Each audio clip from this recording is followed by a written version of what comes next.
Thinking about starting a podcast today? Look no further than Anchor. If you haven't heard about Anchor by Spotify, it's the easiest way to make a podcast with everything you need all in one place. Let me explain. Anchor has all the tools to allow you to record and edit your podcast right from your fingertips or a computer. While hosting on Anchor, you can also distribute your podcast on multiple listening platforms that include Spotify, Apple Podcasts, Breaker, and many, many more. It's everything you need to make a podcast in one place. And best of all, Anchor is free. Make sure you download the Anchor app or go to anchor.fm to get started now. See you soon.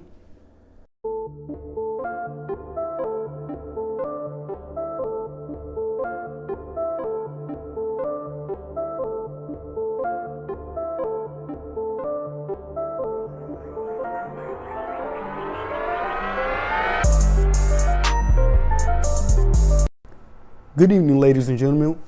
Welcome back to another episode of Black by Popular Demand. Today I want to talk about the 2021-2022 basketball season in the NBA. Currently, we're about 25% through it, and I want to cover a couple things here. We're going to start off with the surprising starts, my surprising starts, rather. Of course, if you're a diehard fan or you just had the utmost confidence in these teams, you didn't really expect them to perform at the rate that they're performing in. I am a Chicago Bulls fan. So, of course, they're off to a pretty hot start. We're dealing with some issues now. One of the bigger issues with the Bulls right now is we did lose Patrick Williams for an extended amount of time. I want to say we lost him for the season, or close to near the end of the season.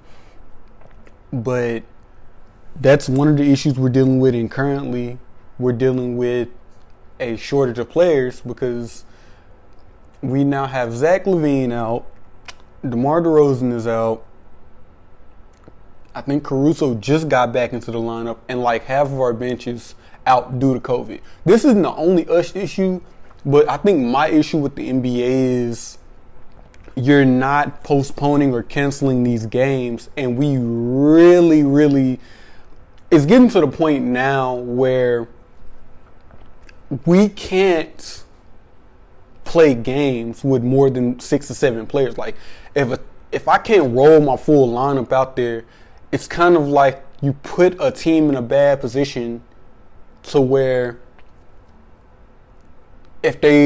if anything happens foul-wise or anything like that, they can't play. They have to forfeit the game, essentially. Like the Nets, they're going to have to roll with 8 players tonight. Now, I do believe they are playing Toronto in Tampa tonight, but Harden's out. A lot of these other guys are out. Cam Thomas is supposed to be getting major minutes tonight, and he's a rookie. I don't know if he's really ready for that. He did cut up in the G League not too long ago, but I don't know if he's really just ready to play those type of minutes yet. But, you know, I'm getting off track here. The Bulls right now, we were not projected to do much. There was questions and concerns whether or not DeMar DeRozan and Zach LaVine could mesh. And, of course, they have. There were questions about Lonzo, whether or not he was still pan out. And I just want to go on and say, before we just dive into that, New Orleans is a terrible franchise. They are almost like the Detroit Lions of the NBA. My issue with New Orleans is this right here. You didn't build around Anthony Davis. You built around him 1 year. You gave him Boogie. He got 40 games of Boogie. You constantly stuck him playing with Solomon Hill. He got a Rue Holiday that was barely there. He dealt with injury problems, and I believe his wife had a situation. He had some personal issues going on, so he rarely had a team around him that could compete. So you trade Anthony Davis away. You bring in Lonzo. You bring in Brandon Ingram. You bring in Zion, and you do nothing. Okay, so here's where my major problem with Lonzo with the Lonzo New Orleans thing comes into play. You did everything but play him at his natural position, at his natural role. Lonzo is not a 3-and-D player. He's not a guy that you keep off ball. He can play off ball, but that's not his strength. Lonzo is your prototypical point guard. He is your 90s, 2000s point guard. He's not just Steph Curry. He's not LaMelo. LaMelo is that guy who's going to quick start your offense. He's that guy who can pass, but he also is basically like, he's your prototypical point guard. Basically, he's your 2016 onward point guard. That's when the point guard position really kind of started to shift. He's your Dame, he's your Steph, he's your Jamal Murray type point guard, score first point guard. That's not Lonzo. Lonzo thrives in a role, and if you watched him at UCLA, you know this. He's the point guard that thrives at that Rondo CP3 type role where he's running the offense. He doesn't necessarily have to score, but he can give you a bucket if you need it type role. So they constantly put him out of position. They constantly took the ball out of his hands to accommodate Zion, and Zion barely plays. So you did everything in your power to put him in bad position, and he still put up decent numbers based on, what he was handed.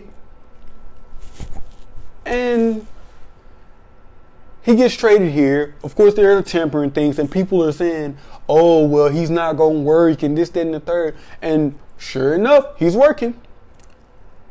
Is he putting up 30 points a game with 15 assists? No. But he's one of the biggest reasons why we're as successful as we are, because he's being allowed to create for other players, and he's getting to put his heels down and play defense like he wants to. He's not having to put up 20-something points. He's not having to take 15, 16 shots, because, again, that's not Lonzo's game. It's not what he does best. And like even his rival in college said, De'Aaron Fox, free De'Aaron Fox from Sacramento, but even his rival was like, because this has been an ongoing thing, even in LA, they expected Lonzo in his first year to be a championship caliber point guard because LeBron was there. They didn't give him time to develop. They didn't give him anything. They just threw him out there and was like, oh, well, you have to be this championship point guard. And his own rival said this. You expect him to peak at the age of 20. And that was the realest shit anybody could have said about Lonzo. Magic gave up on him. The entire Lakers organization gave up on this man. New Orleans gives up on him. Now he's in Chicago, and we paid him. And after that contract is up, he's gonna get paid again. He is. I'm kind of tired of, because I've never really been a huge Lonzo fan. However, I'm one of those guys where I can sit and watch your game, and if you're trying to improve, I can respect it. Like, I have no problem respecting that. And here we are. We're a top 3 seed in the East. We play the Lakers Friday. We're going to see what happens. Moving forward I want to talk about the Warriors here when we're talking about teams with hot starts. The Warriors came to the season and they added a couple pieces. They brought back Iguodala. I didn't really know what the expectations were going to be for this team. And it had nothing to do with Steph. He's a phenomenal player. Had nothing to do with Steph. It was more or less, I didn't really know what his supporting cast is going to bring to him. He went on a huge run last season where he was dropping 20 to 30, but he wasn't getting much help from his supporting cast. For example, playing game, played the Lakers, Draymond blew the game-winning shot, airballed it, mid-range shot. And that defined their season. They're going to act, Because the attention that Steph gets now, teams, and you can go and watch highlights now, teams would rather put 4 people. I haven't seen, just to put this in perspective, I haven't seen people get covered like this since prime Kobe. My Bulls put 5 people on Kobe. We blocked the shot, but he went up for a buzzer beater. 5 people were out there on him. That's the type of attention that Steph gets on the perimeter now. There was a fast break where he pulled up like he was about to, like, he didn't even have the ball in his hand. He just ran the fast break or whatever. 3 people closed out on him, and Draymond got an easy dunk. That is the type of attention that this man is getting at this time and point. And the biggest problem with the Warriors were they didn't really know how to capitalize off that. Their mentality was keep getting Steph the ball anyway. Guys that have stepped up, I definitely want to see how this turns out. Jordan Poole, he's a little inconsistent, but when he's on, he's on. He reminds me a lot of Campaign from last year's playoffs, where he just was consistent. Jordan Poole is going to be the Campaign of the playoffs this year. He's going to be. He's going to be one of their underrated weapons. They're out here. Steph is kind of going through a funk right now because he's trying to break Ray Allen's record. But the way this team is playing as a unit, Draymond is playing at a defensive player of the year caliber level. All the guys, Looney, everybody else are kind of falling in line. They're doing what they're supposed to do. They're supposed to be getting James Wiseman and Clay back at some point this year. They're saying Clay is scheduled to be back in December. The jury's still out on Wiseman. I don't really know what he's going to bring. I kind of felt like he was overrated from the jump. But, you know, I understood why they didn't draft LaMelo. You didn't want to put that pressure on Clay. You wanted to show Clay that you did trust him and you did believe in him. But I don't know. I don't know about James Wiseman as of today. Like, I don't know if I can necessarily trust him or anything like that. But the team as constructed, Clay is only going to have to chip in 10 to 15 for them to handily beat teams. The way this team is playing right now, Clay does not have to return at 100% all-star form.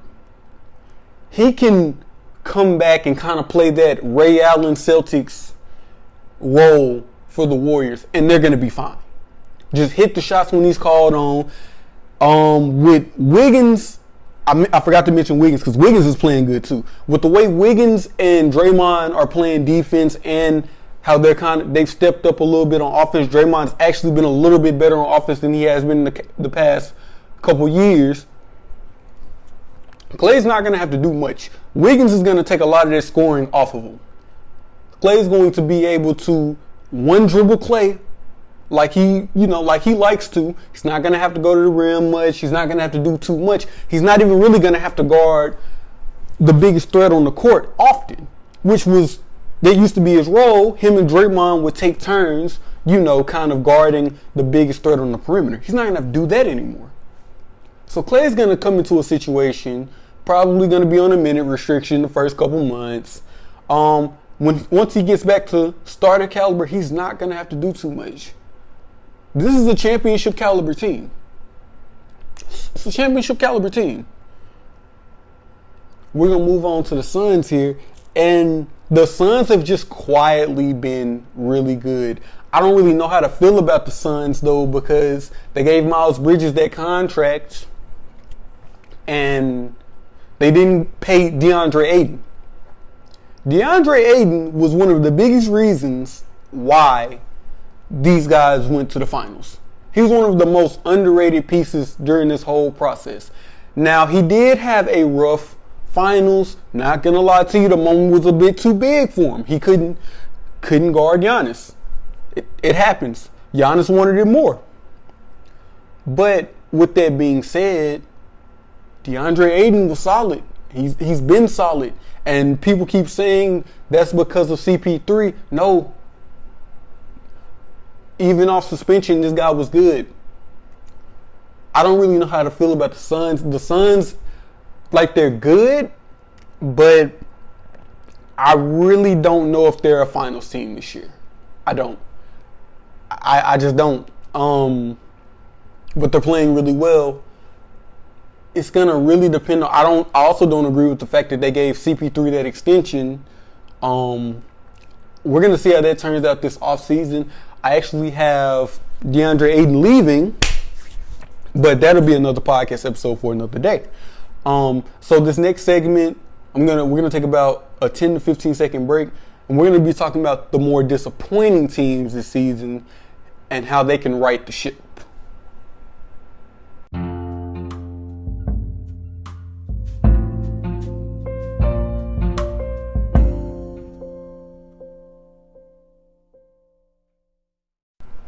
All right, so let's talk about the more disappointing teams in the NBA right now. Still got time to turn it around, but some of these teams are looking at a breakup in the making. Some of them are going to have to blow it up at some time. And some of them can turn it around, but they're going to have to take some gambles during the trade deadline. So to start off with, we're going to start off with the Boston Celtics. Now, again, we're about 25% through the season. This team has a long way to go. Could turn it around. I think the biggest problem with the Celtics right now, and I've been calling it for years, Jaylen Brown and Jason Tatum cannot coexist. I've been saying it forever. And people said I was crazy for saying this, but they can't coexist. They can't.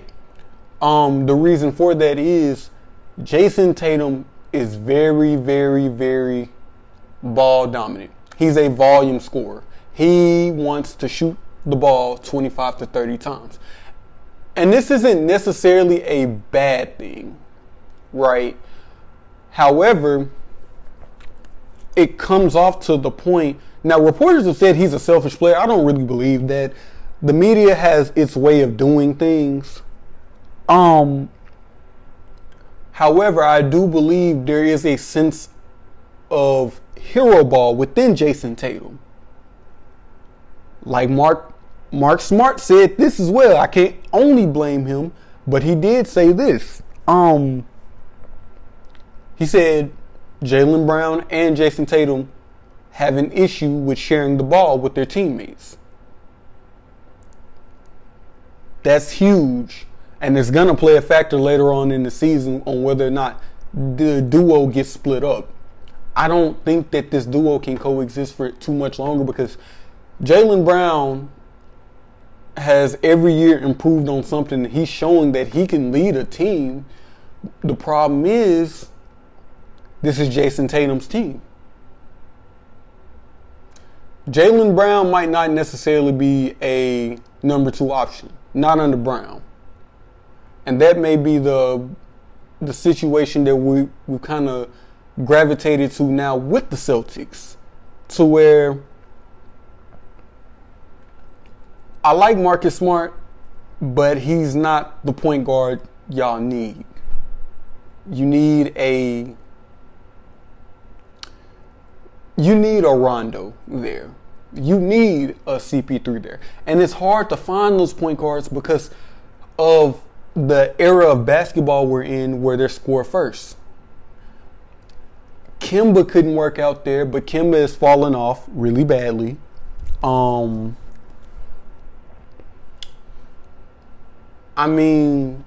don't really see Evan Fournier being the answer either. You need a point guard that's going to distribute the ball and make sure everybody gets their shots, get them open, everything like that. Right now, Marcus Smart is not that. Marcus Smart is not the passer. He's not the facilitator that they need. He's only a defender. I honestly think Marcus Smart should come off the bench, but they don't have anybody to bring him off the bench for. So it's a weird season for the Celtics where they're healthy, but they're not meshing. They're not clicking. Another team I personally have found a lot of disappointment in is the New York Knicks. They're making my list simply because they're not doing too much this year. They're not impressing me. It's not necessarily record-based because from my understanding from today on, I think they're like a top 6 seed, but it's just like they kind of plateaued. And I called this last year where the offense is stale. Thibs, and I'm a Bulls fan, so, you know, I've witnessed it. Thibs' offense doesn't have a lot of creativity. It's vanilla, it's boring, it's easy to figure out. And it's based on a lot of like ISO play. It's not a lot of creativity with his schemes. And I think that's the biggest issue I have when it comes to Thibs. He also has a problem with overplaying his guys, which he's kind of gotten out of that. But a lot of you guys remember back in 2012, 2013, he played Rose meaningless minutes in a blowout game and Rose tore his ACL. I don't want to say Thibs is the complete problem, but this offense has, first of all, this offense has like 5 guards. There's no point in that. There's no reason for you to have 5 guards. You have Rose and then you have like 4 other guys. There's no reason for that. You have Kemba. You have all these guys here. You have RJ Barrett, who's basically a point guard / shooting guard because he's a facilitator. He's a combo guard. He plays both. Like, you have too many guys that need the ball. You don't have enough spacing, which is constantly an issue with Thibs. He focuses so much on defense that he kind of kills the spacing on every team he coaches for, whether that be Minnesota. Minnesota is their own problem. Whether it be Minnesota, whether that be the Bulls, whether it be the Knicks. Now, he has no spacing with these lineups, and he constructs it this way. And the defense is typically really good, but again, you have to be able to put the ball in the basket because these are pro-level players. They're going to find a way to score. You're not going to be able to stop these guys every night. Sometimes you're going to have to win shootouts. So there's the Knicks. Not really too impressed with them.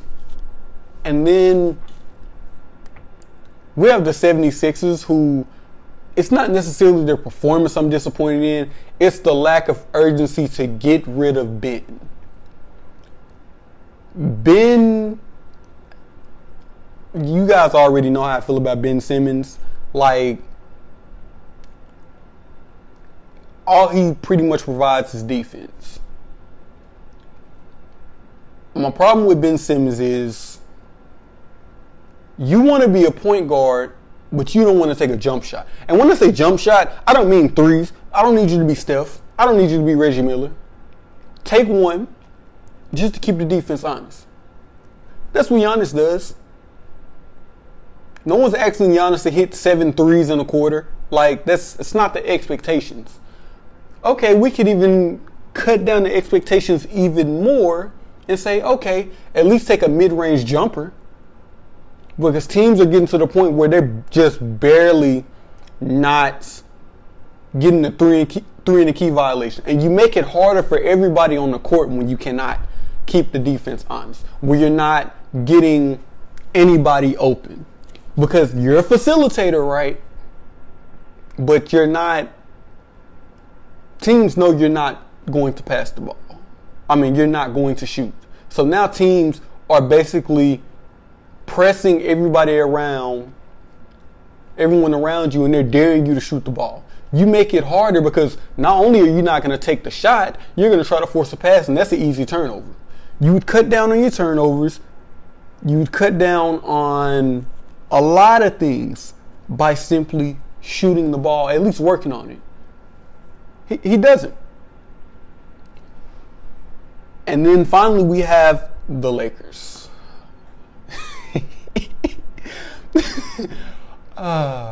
Man.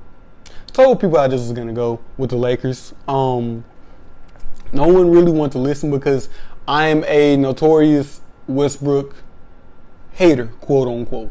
And I don't even hate Westbrook. I just dislike his playing style. But I kind of told people how this is going to go. I don't like Westbrook's mentality when it comes to being on the court. I don't like his play style on the court. It's reckless. You've been in the league for 10 plus years. You need to get the turnovers under control. Like, that should be a thing. And I have this old saying in basketball. You can win with a lot of turnovers, right? You can win if you're inefficient. You can win a game shooting 3 for 14. It's hard, but you can win a game like that. You can win a game with 9 turnovers. It's hard, but you can win.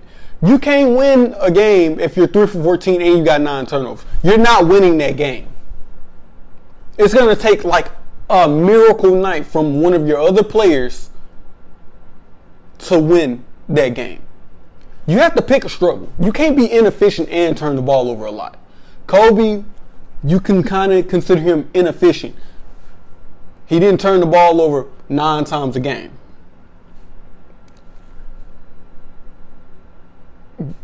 LeBron, you can consider him turnover prone. He's the all-time leader in turnovers. But he's efficient. You can't be both. Westbrook is both. This is why no team that he's played on can win games. This is why they can't take that next step, despite the fact that he's played with Paul George, he's played with Anthony Davis and LeBron, despite the fact he's played with KD and they've only went to 1 finals, despite the fact that he's played with Harden. No one else will get to play with this many players and not have at least 1 championship. Like, it doesn't happen. And my biggest issue with Westbrook is, in the preseason, they mentioned it. He said, it's a good thing it's the preseason. I keep turning that motherfucker over until I figure it out. No, that's a terrible mindset to have. This is not someone you want on a championship team who doesn't give a damn about the turnovers. That's not who you want on your team, bro. I don't want nobody like that in a pickup game. I'm not playing to lose. That's my issue. And as I'm speaking now, Steph has actually broken Ray Allen's 3-point record. He's now the all-time leader in made 3-pointers in less than 100 plus games less, and over 100 plus attempts.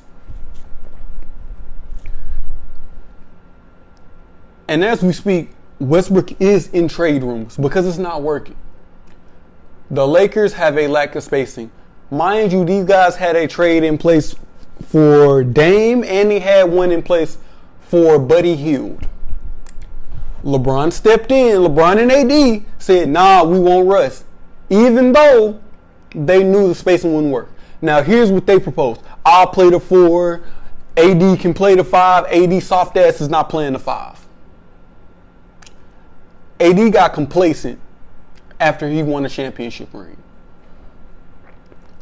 I think the biggest issue with this Lakers team is the mentality. AD is calling out a lot of guys, but he's one of the main reasons this team is struggling. Westbrook has this mentality of, if we win a championship, cool. If we don't, he had on record for saying this, if we win one, cool. If we don't, cool. Life goes on. Immediately, you need to be traded. Because we didn't trade our young assets to not win a championship. This reminds me of what Paul George said not too long ago, where it was like Kawhi and Paul George's first summer together, and they were like, championships weren't the expectation. No. When you pair superstars with each other, a championship should be the expectation. You don't get to pair Russell Westbrook, Anthony Davis, and LeBron on a team and say, nah, we don't expect to win a championship. It's cool if we don't. Who the hell says? LeBron is he's in year what, 19? He's not playing for fun. He's chasing the ghost that played in Chicago. He's chasing Jordan. Now, whether you want to say he's greater than Jordan or not, that's another argument. He's not, but that's another argument for another day. But he's not playing for fun.